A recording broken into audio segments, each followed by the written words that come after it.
Hello साथियों, स्वागत है आप सभी का ड्रीम कैंपस एजुकेशनल प्लेटफॉर्म पर। एक लंबा गैप हो गया हमारे सेशन में। स्वास्थ्य उसका एक कारण था। कुछ हेल्थ इशू की वजह से हम आपका सेशन नहीं ले पाए थे। चलिए आज से स्टार्ट करते हैं और आप कंटिन्यू रहेंगे। अब कोशिश करेंगे कि इस तरह की समस्या दोबारा उत्पन्न ना होने पाए। सबसे पहला जो हमारा टॉपिक है वो है भारत अमेरिका व्यापार समझौता। आप सबको पता है कि भारत और अमेरिका के बीच एक ट्रेड डील संपन्न हो गई है। जो विश्लेषक हैं, जो तमाम राजनीतिक विश्लेषक हैं, उनका अलग अलग पॉइंट ऑफ व्यू है कि ये समझौता हुआ क्यों है, समझौते के पीछे कारण क्या है। कुछ जो कंट्रोवर्सीज चल रही हैं उनके बारे में हम भी चर्चा कर लेते हैं। एक कंट्रोवर्सी यह है कि एप्स्टीन फाइल, जो जिसमें नरेंद्र मोदी का नाम तथाकथित नरेंद्र मोदी का नाम भी एप्स्टीन फाइल में जोड़ा जा रहा है, वो एक कारण कुछ लोग बता रहे हैं कि इससे दबाव में आकर प्रधानमंत्री नरेंद्र मोदी ने अमेरिका के साथ ये ट्रेड डील कर ली। जबकि दूसरी तरफ कुछ विश्लेषकों का ये मानना है कि यूरोप के साथ हुई खटास को देखते हुए अमेरिका को एक मजबूत साथी की ज़रूरत थी, और साथ में जो इस वक्त चाइना का पूरे विश्व पर जो नियंत्रण बढ़ता जा रहा था उसको काउंटर करने के लिए भारत जैसे सहयोगी की आवश्यकता होने के कारण भारत की भी ये व्यवस्था थी, भारत की भी आवश्यकता थी कि चाइना जो इस वक्त विश्व का है वैश्विक हब बनता जा रहा है, उसको काउंटर करने के लिए अमेरिका के साथ संबंधों को प्रगाढ़ किया जाए। इसी संबंध में ये कदम उठाया गया है। चर्चा आगे बढ़ाते हैं। कंक्लूजन अगर बात कर लें, पहले जो हमने अभी डिस्कस किया उस पर कंक्लूजन एक थोड़ा सा ले लेते हैं, बाद में चर्चा पे जाते हैं। तो कंक्लूजन ये है कि फ़िलहाल जो ट्रेड डील हुई है उसके जितने डायरेक्शन, जितनी बातें हम तक पहुंची हैं, जितनी बातें हमें पता हैं, उसके अकॉर्डिंग भारत के लिए बेनिफिशरी है। बैकडोर में क्या हुआ है, पर्दे के पीछे क्या कहानी चल रही है, ये जब सामने आएगा, जब चीज़ें पूरा जब डॉक्यूमेंट सामने आएगा तब उसको पढ़ के विश्लेषण किया जा सकेगा कि क्या हुआ है और क्या नहीं हुआ है। फिलहाल जो मुद्दा है वो ये है कि भारत के साथ अमेरिका की ट्रेड डील हो गई है। भारत के ऊपर लगा हुआ 25% का जो पेनाल्टी थी उसे अमेरिका ने पूरी तरह से हटा लिया है। कुल 50% का टैरिफ था, आपको पता है, जिसमें 25% रेसिप्रोकल टैरिफ था और 25% का जो टैरिफ था वो इसलिए था क्योंकि हम रूस के साथ ऊर्जा का व्यापार कर रहे थे। ऊर्जा मतलब तेल खरीद रहे थे उनसे। तेल एक ऊर्जा का ही संसाधन है, इसलिए उसे ऊर्जा कहा जाता है। तो भारत ने ये वादा किया है, अमेरिका से कहा है कि हम धीरे धीरे रणनीतिक रूप से रूस के साथ तेल के व्यापार को बंद कर देंगे।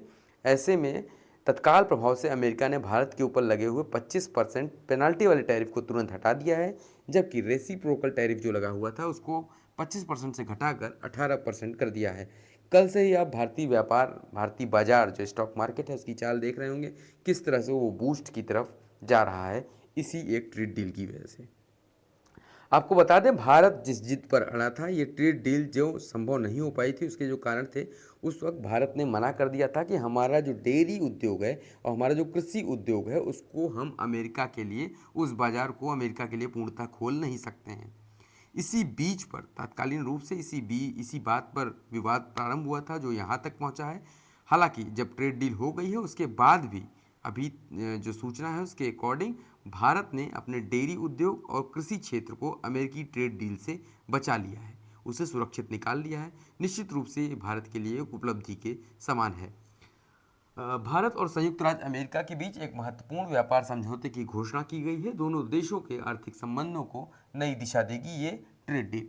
इस समझौते की विशेषता यह है कि इसमें भारत ने संवेदनशील कृषि और डेयरी उद्योग को इस समझौते के दायरे से बाहर रखा है। यह निर्णय भारत के घरेलू डेयरी उद्योग और किसानों के हितों की सुरक्षा सुनिश्चित करता है। यह व्यापार नीति में आत्मनिर्भरता और संरक्षणवाद के बीच संतुलन का एक बेहतरीन उदाहरण प्रस्तुत करता है। अच्छा, ये तो बात हो गई जो ये ट्रेड डील के आर्टिकल्स आए हैं, लेकिन अब इसके जो व्यवहारिक परिणाम हैं वो क्या होंगे। उसके व्यवहारिक परिणाम भारत के जो संबंध हैं रूस के साथ, वो किस तरह से प्रभावित होंगे, किस तरह से भारत ने रूस को साधा होगा, किस तरह से भारतीय प्रशासन ने रूस के साथ, आपको पता है भारत के जो रूस के साथ संबंध हैं वो ऐतिहासिक रूप से उम्मीद उनमें है, ऐतिहासिक रूप से वो प्रगाढ़ संबंध हैं, तो उनमें खटास तो नहीं आनी चाहिए।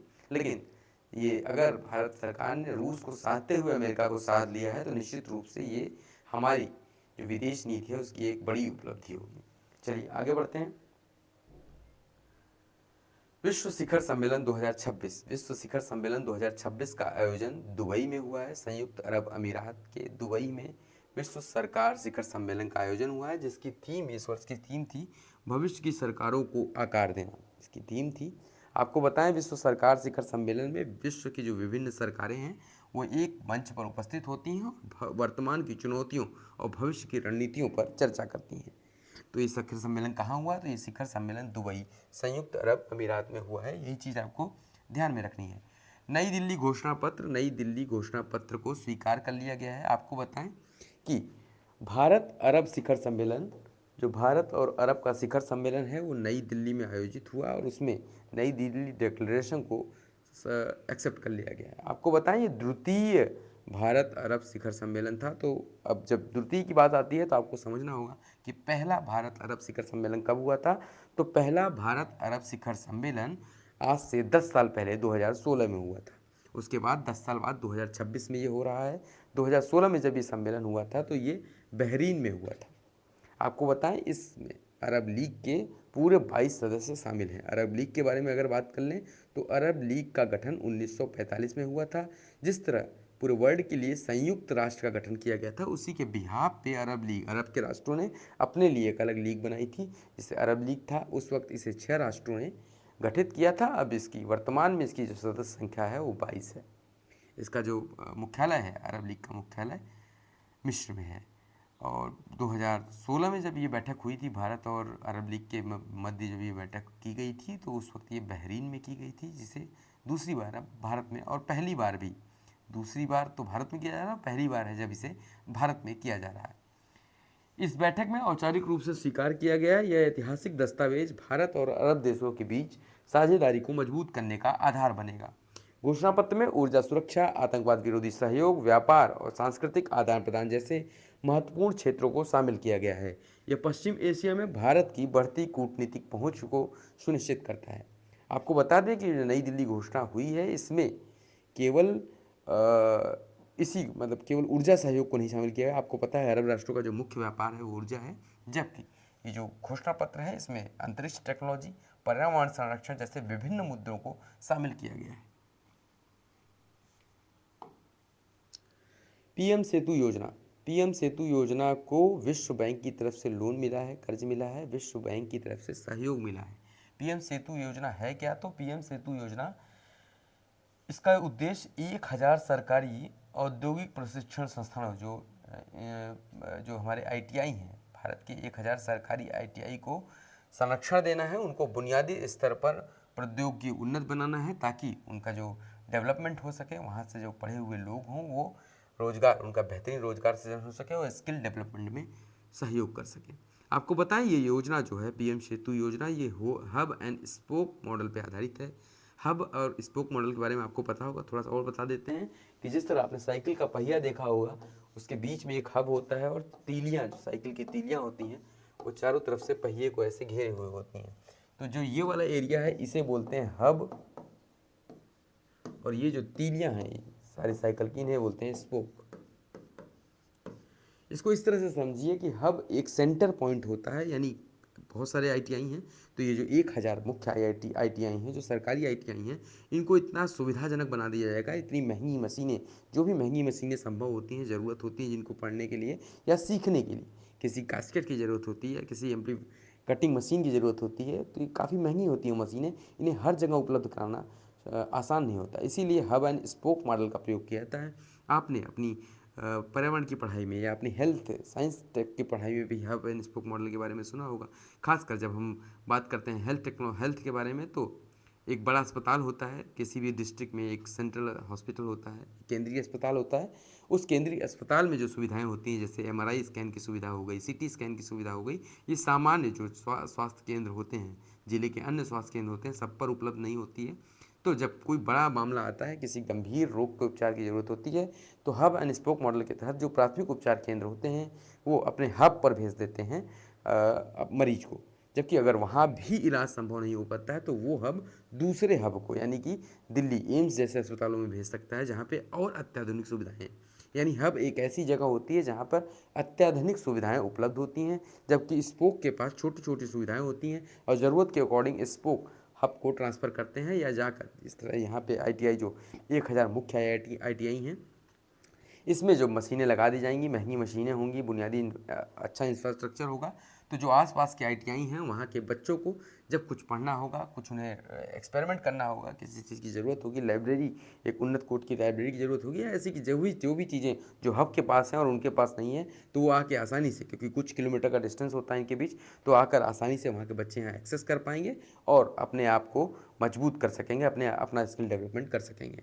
आपको पीएम सेतु योजना के बारे में बताएं कि केवल विश्व बैंक ही नहीं बल्कि एशियाई विकास बैंक एडीबी ने भी इसका सहयोग किया है, और एडीबी ने इसमें $846 मिलियन का ऋण प्रदान किया था, जबकि जो इस बार अभी विश्व बैंक है इसने भी ऋण प्रदान किया है। महिलाओं की भागीदारी को सुनिश्चित करने के लिए विश्व बैंक ने संयोग से सुनिश्चित किया जाए कि आईटीआई में कम से कम 25% छात्राएं हों, ताकि तकनीकी क्षेत्रों में महिलाओं की भागीदारी को सुनिश्चित किया सके। ये जो आईटीआई हैं इनमें विश्व बैंक ने ये बात रखी है कि 25% इनमें जितने बच्चे होंगे उनमें से कम होने को, उससे ज़्यादा हो सकते हैं, लेकिन 25% तो महिलाएं होनी ही चाहिए, ताकि तकनीकी क्षेत्र में उनका योगदान सुनिश्चित किया जा सके। मासिक स्वास्थ्य और जीवन का अधिकार। हाल ही में सुप्रीम कोर्ट ने, भारत के उच्चतम न्यायालय ने एक ऐतिहासिक और प्रगतिशील फैसला देते हुए संविधान के अनुच्छेद 21 में महिलाओं के मासिक धर्म को जीवन के अधिकार के तहत अभिन्न अंग माना है। यह निर्णय लैंगिक समानता और महिला स्वास्थ्य के क्षेत्र में एक महत्वपूर्ण कदम है। न्यायालय ने सभी शैक्षणिक संस्थानों को मासिक धर्म, स्वच्छता सुविधाएं उपलब्ध कराने और इस विषय पर जागरूकता फैलाने का निर्देश दिया है।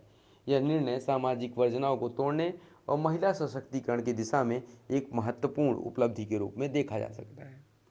आप देख पा रहे होंगे हमारे पीछे जो एक फ़ोटो है उसमें है असम का कामाख्या मंदिर की ये फ़ोटो है। आपको पता है माता कामाख्या, यानी कि जो असम की कामाख्या मंदिर है, वो माता सती के मासिक धर्म का उत्सव मनाने के लिए अबुबाची मेले का आयोजन वहाँ किया जाता रहा है, जबकि लाखों की संख्या में जो श्रद्धालु हैं वो यहाँ पर माता के रजो धर्म, यानी कि जो उनका मासिक धर्म है उसको सेलिब्रेट करने के लिए उसकी पूजा, यानी कि ये भारत का एक ऐसा मंदिर है जहाँ पर योनि की पूजा की जाती है। हम सृष्टि की उस क्षमता का, हम सृष्टि के उस गुण का प्रदर्शन करते हैं और साथ ही उनका हम प्रणाम करते हैं, उनको श्रद्धेय करते हैं। हमारे संविधान के साथ साथ हमारे, अगर आप पुराने वैदिक सभ्यता में जाकर देखेंगे तो वहाँ पर हमारे ऋग्वेद, हमारे आयुर्वेद में भी इस मासिक धर्म को एक प्राकृतिक चिकित्सा प्रणाली बताया गया है, जिसमें महिलाएं स्वयं को शुद्ध कर लेती हैं, अपने रक्त संचार को स्वयं से शुद्ध कर लेती हैं। जबकि आने वाले समय कालांतर में इसको एक अमर्यादा, एक सामाजिक कुरीति के रूप में देखा जाने लगा, जिसको तोड़ने के लिए हमने तमाम प्रयास किए। हमारे ये जो पीछे मंदिर हमने आपको बताया है कि माता कामाख्या, माता सती के रजो धर्म को सेलिब्रेट करते हैं यहाँ पे। अबुबाची मेला, ये भी प्रश्न पूछता है कि अबुबाची मेला कहाँ लगता है, तो अबुबाची मेला असम में कामाख्या मंदिर पे लगता है। उसी को देखते हुए सुप्रीम कोर्ट ने भी अनुच्छेद 21 जो जीवन का अधिकार है उसके अंतर्गत इसको भी शामिल किया है। तो यूपीएससी का ये फेवरेट टॉपिक होता है। यूपीएससी संविधान के अनुच्छेद 21 में जब भी कुछ परिवर्तन होता है तो वहाँ से कुछ न कुछ ढूंढ फूंढ के निकालता ही है, तो ध्यान रखिएगा इसको। राष्ट्रीय प्रवासन सर्वेक्षण का प्रारंभ जुलाई 2026 से यूनेस्को द्वारा किया जाएगा।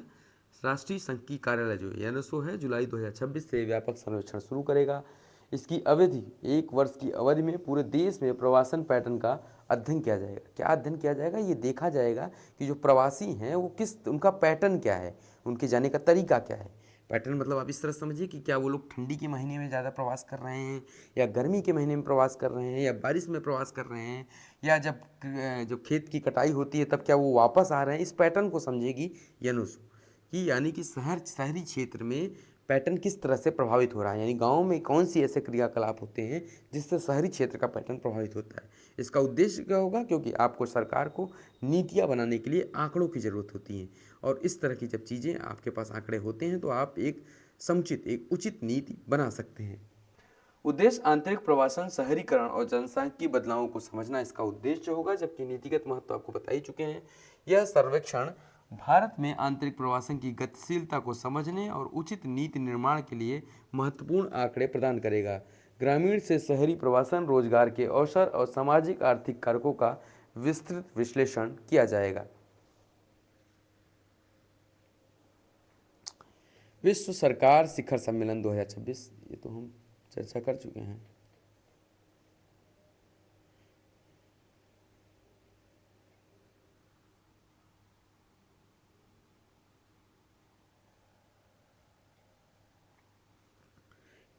केंद्रीय बजट 2026-27 के बारे में।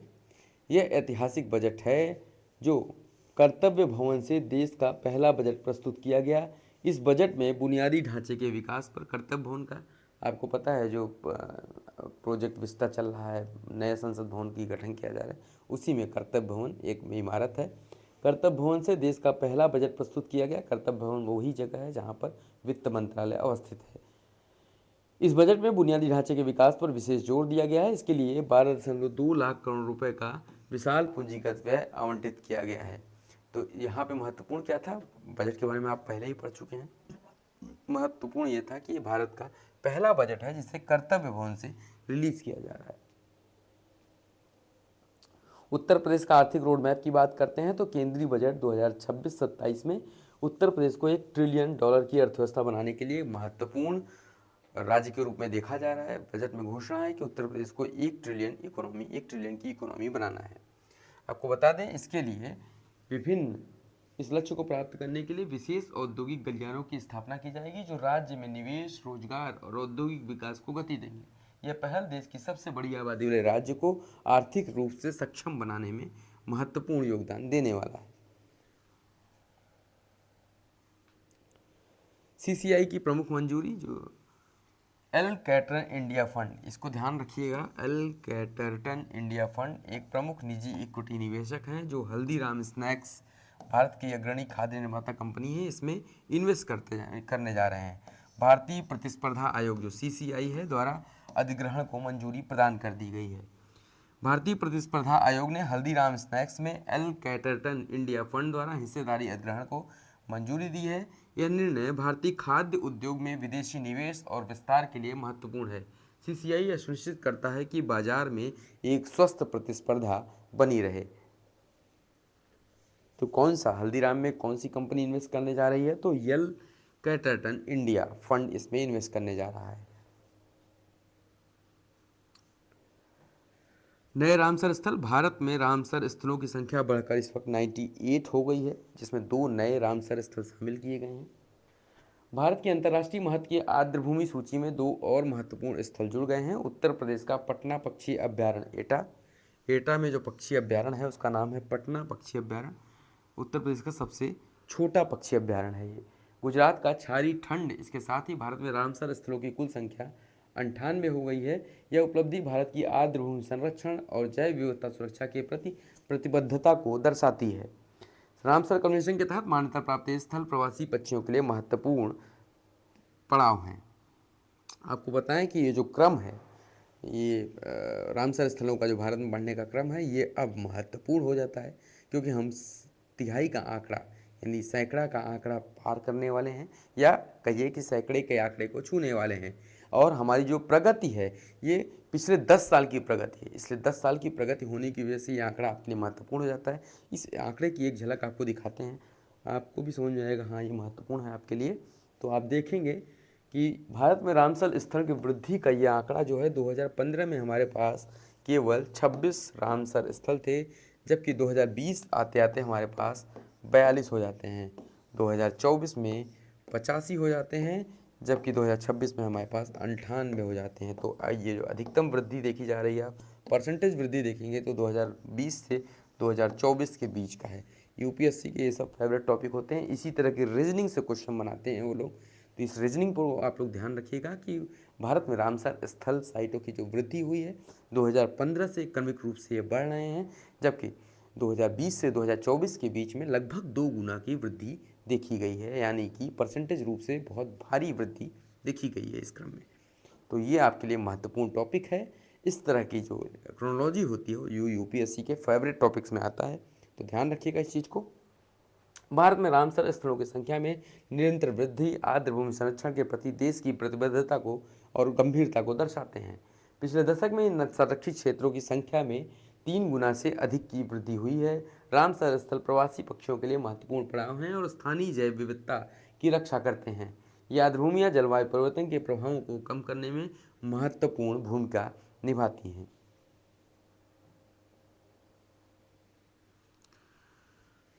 एसएफडीआर तकनीक का सफल परीक्षण आप देख पाएंगे। रक्षा अनुसंधान और विकास संगठन डीआरडीओ ने सॉलिड फ्यूल डक्टेड रैमजेट तकनीक का सफल परीक्षण किया है। यह तकनीक भारतीय मिसाइल प्रणाली में एक क्रांतिकारी विकास है जो लंबी दूरी की हवा से हवा में मार करने वाली मिसाइलों को अत्यधिक गति और परिशुद्धता प्रदान करती है। एसएफडीआर प्रौद्योगिकी मिसाइल की मारक क्षमता और सीमा को काफ़ी बढ़ा देती है, जिससे भारत की वायु रक्षा मजबूत होती है। सबसे पहले आपसे हम बात करते हैं रैम जेट इंजन के बारे में। तो रैम जेट इंजन एक ऐसा इंजन होता है जिसके पास जो वो होता है, जो फ्यूल होता है, यानी कि जो ऑक्सीजन वो ग्रहण करता है, वो वायुमंडल से ही सीधा ग्रहण कर लेता है, जिसकी वजह से जो उसका आकार होता है, उसका जो वजन होता है, वो काफ़ी कम हो जाता है, क्योंकि उसको अपने साथ वो ऑक्सीजन वाला फ्यूल लेके नहीं जाना होता है, जबकि वो वहीं से उसे ग्रहण कर लेता है।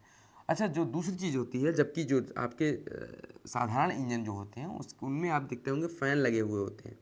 तो जब हवा आती है तो वो फ़ैन घूम कर उस हवा को, जैसे हेलीकॉप्टर आप देखते हैं ना, तो हेलीकॉप्टर में जो पंखे लगे होते हैं वो हवा को सप्रेस करते हैं, हवा को दबाते हैं, जिससे जो प्रेशर नीचे की तरफ वो लगाते हैं, हवा वो प्रेशर ऊपर की तरफ हेलीकॉप्टर में लगाता है और हेलीकॉप्टर अपनी जगह पर स्टेबल बना हुआ होता है।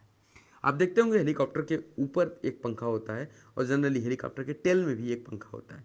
जबकि आधुनिक जो तकनीकी आई है, रसिया के कुछ हेलीकॉप्टर देखेंगे आप, अपाचे जैसे हेलीकॉप्टर देखेंगे, उनमें आप एक साथ दो पंखा देख पाएंगे, एक जबकि क्लॉकवाइज घूमता है जबकि दूसरा एंटी क्लॉकवाइज घूम रहा होता है। ये सब चीज़ें इन्हीं हवा के बैलेंस को, हवा के दबाव को मेंटेन करने के लिए होती हैं।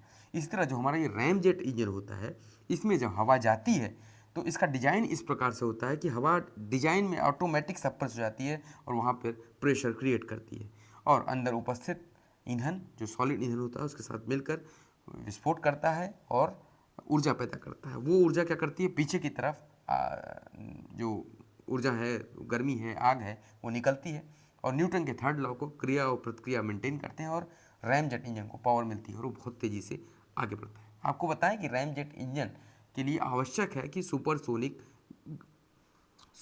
गति होना आवश्यक है, यानी 3 मैक से प्लस की गति पर ही अगर कोई चीज़ चल रही है तभी वहाँ पे सुपरसोनिक इंजन का प्रयोग किया जा सकता है। और ऐसा तभी किया जाता है जब सुपरसोनिक गति से मतलब जो आपका रॉकेट है या जो आपका मिसाइल है वो चल रहा हो। आपको बताएं कि ये जो सुपरसोनिक गति से जब मिसाइल चलता है तो रैमजेट इंजन तभी चालू होगा जब गति पूरी सुपरसोनिक की पकड़ लेगी, जबकि अगर नहीं पकड़ पाता है तो उसके लिए, इसीलिए जो रैमजेट इंजन लगे होते हैं उनके साथ बूस्टर रॉकेट लगाए जाते हैं जो उस रॉकेट को बूस्ट करते हैं, उस रॉकेट को ताकत देते हैं और दूर तक ले जाते हैं साधारण स्थिति में। उसके बाद जब वो 3 मैक की स्पीड पा लेता है तब रैमजेट इंजन ऑन हो जाता है। रैमजेट इंजन पे एक वीडियो हम आपको दिखाएं, खुल नहीं रहा है, कोई बात नहीं, बता देते हैं, हम आपको समझा देते हैं इसको। जो रैमजेट इंजन होता है उसमें जब ये वायु प्रवेश करती है, यानी सुपरसोनिक गति से जब वायु प्रवेश करती है तो वायु की गति थोड़ा कम हो जाती है। हाँ, ये ध्यान देने की बात है। अगर क्वेश्चन आपसे पूछना चाहता है यूपीएससी, तकनीकी प्रश्न पूछेगा, तो रैमजेट इंजन में जब हवा घुसती है तो उस हवा का जो स्पीड होती है वो थोड़ा कम हो जाती है, जबकि अगर हवा की स्पीड, अगर उसने सुपरसोनिक गति से हवा ने प्रवेश किया है इंजन में और अंदर भी उसकी गति अगर सुपरसोनिक रह पाती है तो उस इंजन को बोलते हैं स्क्रैमजेट इंजन। रैमजेट इंजन में हवा की गति थोड़ा कम हो जाती है, जबकि स्क्रैमजेट इंजन में हवा की गति जो बाहर सुपरसोनिक थी वो अंदर भी सुपरसोनिक बनी होती है और उसकी गति और तेज होती है रैमजेट की अपेक्षा।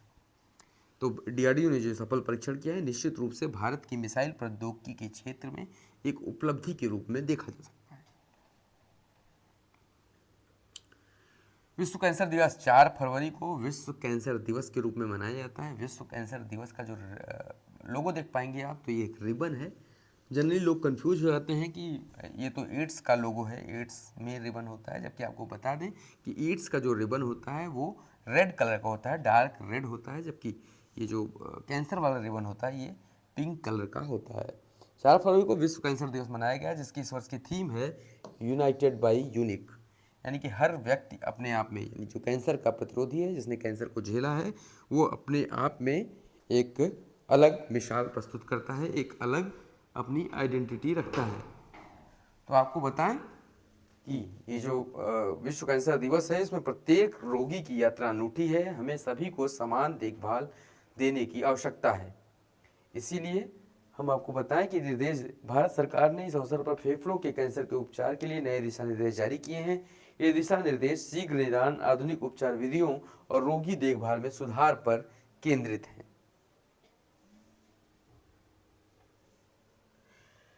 देवनी मोरी बुद्ध अवशेष। देवनी मोरी गुजरात के सबरकंठा नामक स्थान पर एक स्थान है जहाँ पर ये बुद्ध के अवशेष रखे हुए हैं सबरकंठा में। आपको बताएं कि यहाँ पे जो स्तूप है उसकी खुदाई में जो बॉक्स मिलता है, एक पत्थर का घड़ा नुमा संरचना मिलती है, उस पर लिखा हुआ है कि ये बुद्ध के बारे में ऐसा लिखा हुआ कि दसबल